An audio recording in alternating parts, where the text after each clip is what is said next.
Looking at what we call the rule of accounting. And under the rule of accounting, we examine the history of accounting and accounting development.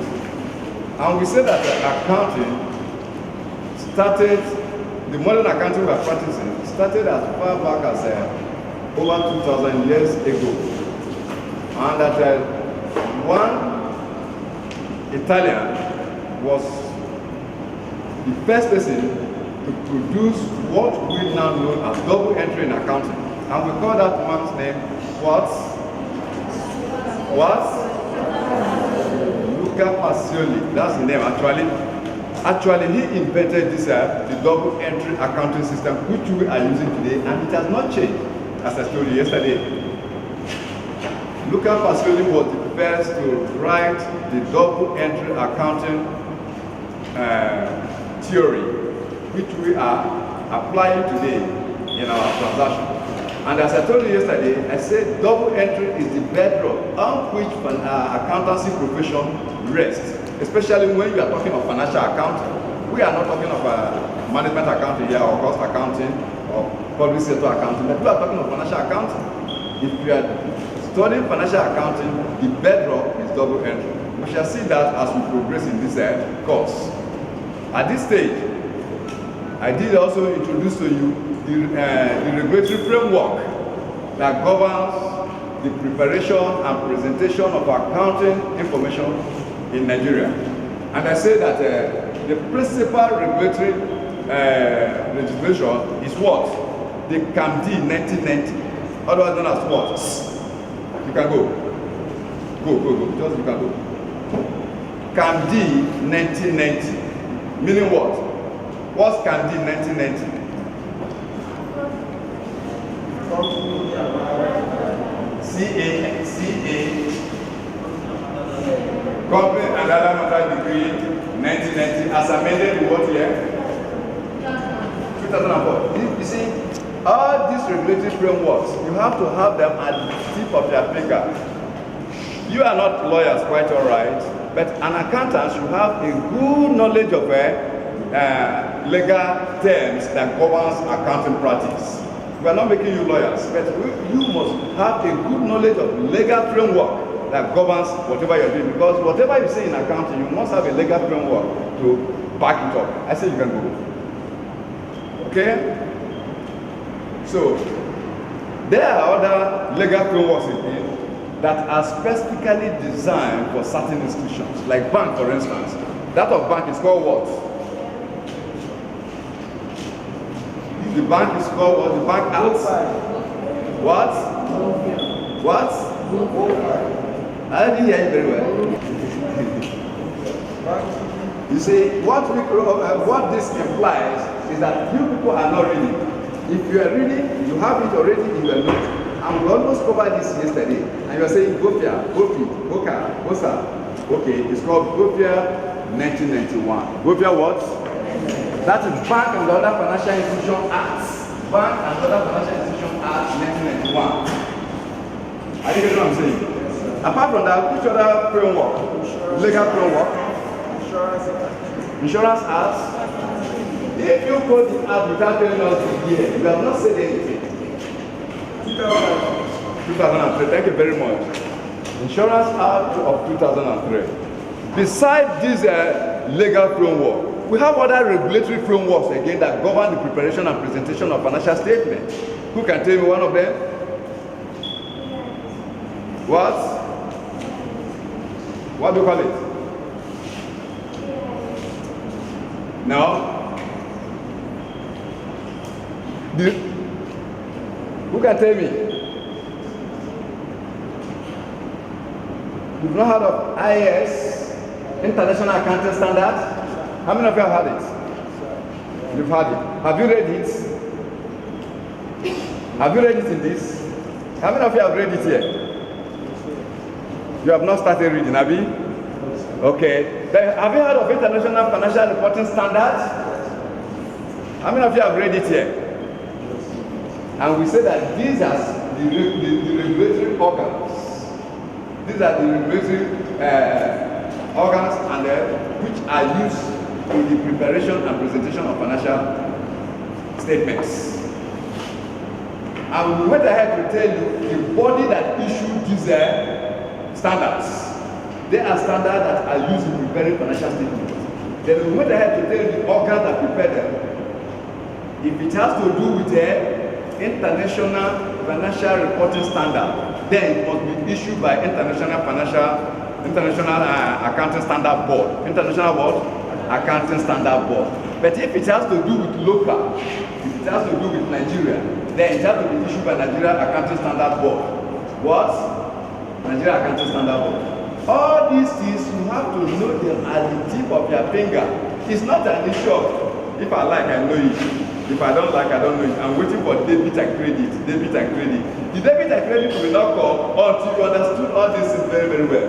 Because these are the basic principles. The first lecture I had with you, we dealt extensively with what? Accounting concepts and convention. How many double entries do we do there? Absolutely none. Absolutely none. Many of you are waiting to hear trading profit and loss account. Opening stock, add purchases, close closing stock, cost of goods sold. Those ones will not come now. The emphasis now is the accounting framework, the background, the concept, the convention, the theories. You have to grasp these things very, very well before you be able to appreciate what accounting is all about. We know very, very well that many of you have done this thing in secondary school and they are very, very good in preparing double entry.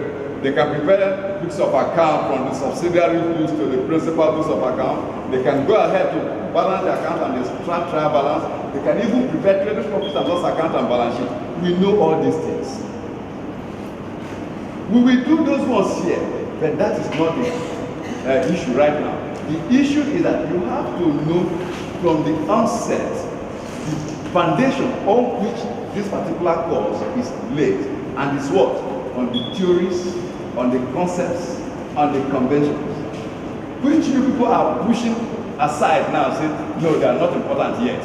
Show us debit and credit. Show us double entry. The double entry will not come. Is that okay? It will not come now until you have already mastered these ones. By the time we were leaving here yesterday, I told the governor to make copy for those who do not have it in their soft copies, who do not have laptop. Those who have laptop do not make copies. But those who have those who do not have laptops, the governor opted to make a photocopy for you from the library, am I right? And it's about 10 pages, which is a maximum of 100 naira. 100 naira is not too much for a student. Because you cannot just see that if you have read this thing since yesterday, you will not come here this morning and they ask you questions on what you have read yesterday and you still be looking at us. Naturally, the way we teach here is this. When we come and deliver the lecture on a day like this, after delivering the lecture, we will not tell you there's going to be test. We just come the next morning, good morning class, good morning. Can you tear a sheet of paper and write a test? And you write a test and we record it. So you find out that people start passing from day one. Just as people start failing also from day one.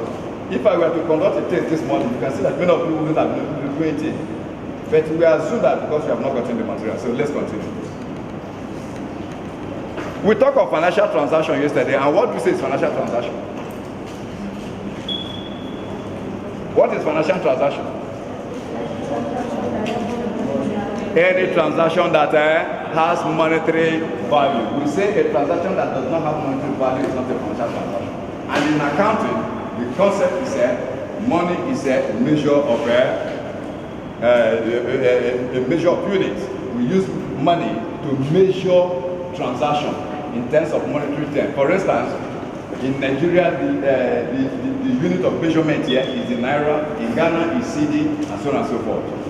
Now, any transaction that cannot be quantified or reduced in monetary term, or cannot be measured in monetary term, is not a financial transaction. So when we talk of financial transaction in accounting, you should know what we are talking about actually. We looked at type of businesses yesterday, and we say there are three major types of business. We say one of them is sole proprietor, the other one is what? Partnership, the other one is what? Limited liability company. And we say we are going to limit ourselves at this level with just knowing those three types of businesses. But by the time we come in the next lecture, we shall look at those three types of businesses in detail, trying to know how do they raise their capital, what are the advantages, and what are the disadvantages of each and every one of them. That will form the basis of our next lecture. But at this junction, we should stop at the sole proprietor, the partnership, and the limited liability company are the three major forms of our businesses. Then we go next to say bookkeeping and accounting. And we say bookkeeping is what? Somebody gave us a good definition of bookkeeping yesterday. Yeah, what's bookkeeping? He said? Systematic way of recording daily transactions. Fantastic. He said bookkeeping is just the systematic way of recording financial transactions. And the other person try again, yes? Can any person better that? Yes? Are you raising your hand or you are raising your hand? Yes? What's bookkeeping?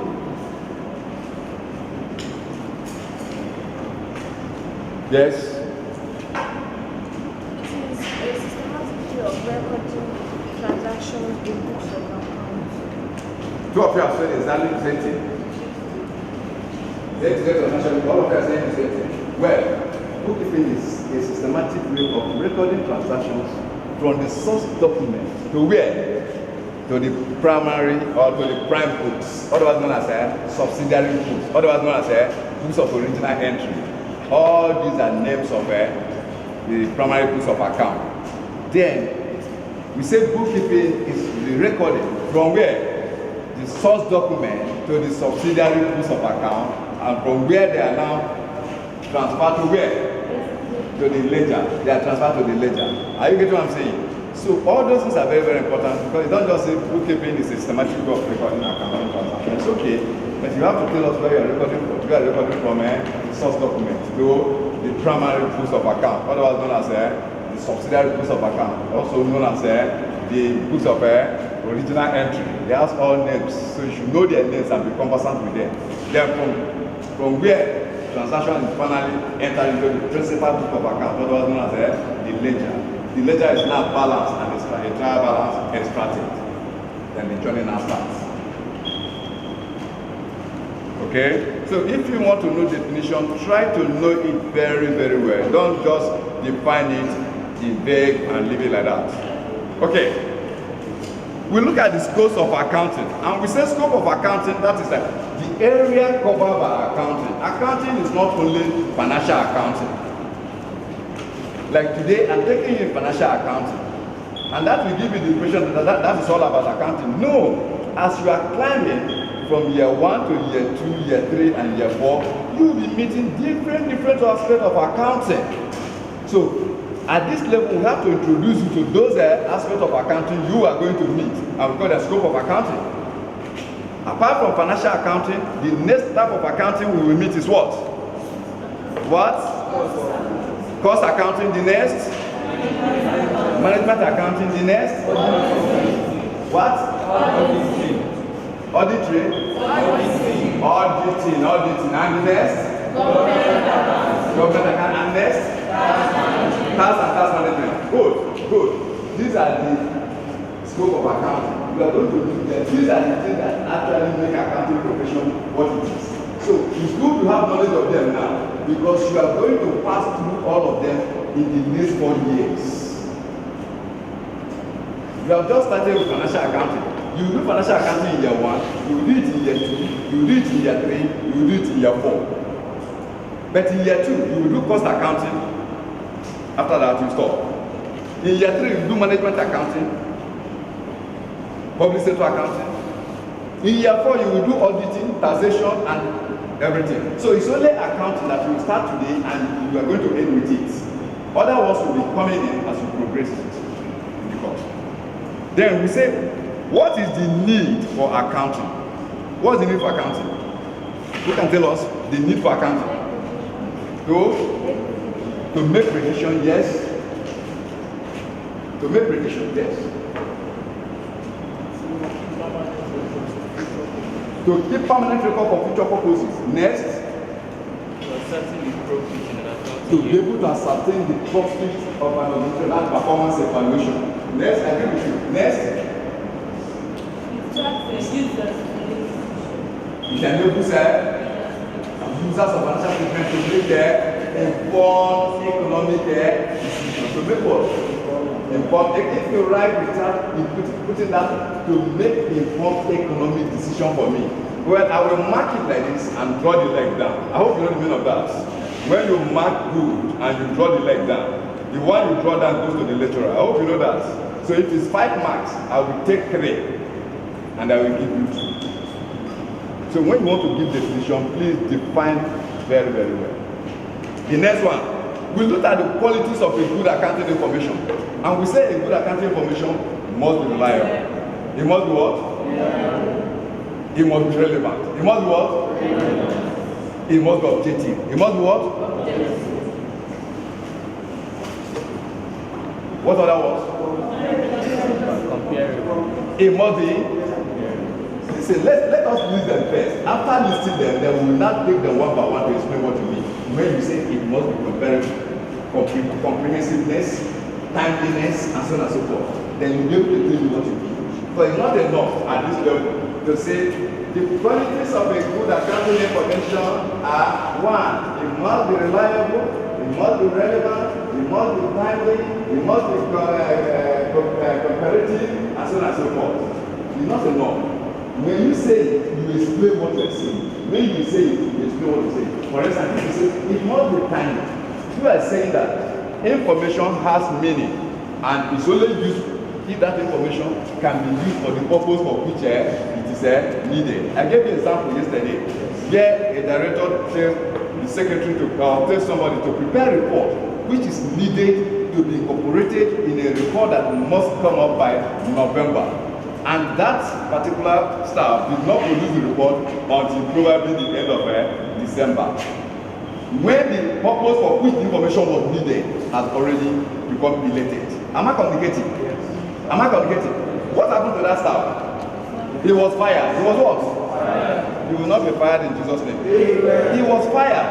Therefore, we say accounting information must be timely. That is producing it and bringing it at a time it is needed for the particular information. Then the last but not the least, we talk of users of financial statements. And we say the users of financial statements are the owners of the business. The owners of the business. Next. Who? The management. Next. Creditors. Next. Tax. Customers. Next. Good. No problem. Despite the fact that we have not read it, you are able to remember. Good. We say the users of financial statements are the owners of the business, the management, the creditors, the customers, the investors, the government themselves, tax authority, to mention better few. It's not enough to mention them. Because nobody is going to ask you to mention them. You can only mention them in secondary school. But at this level, you will not only mention them, but you will tell us what? Tell us what? Tell us what? The information need. Tell us what? Their information need. What information do they need from it? I give an example. You said tax authority will be interested in the financial statement of an organization. What information need does the tax authority need? Because the financial statement, the profit reported in the financial statement form the basis for tax assessment. You agree? It form the basis for what? So the tax authority wants to see a financial statement so that you'll be able to compute the tax payable. Is that all right? Then it goes on and on. Creditors want to see the financial statement because they want to know how liquid the organization is, so that they will be able to know whether the organization will be able to pay them as at when due. Remember that creditors are those who supply goods to the organization on credit. So they want to know, is this organization liquid enough in terms of cash? Is this organization liquid enough as to be able to pay them as at when due? The employee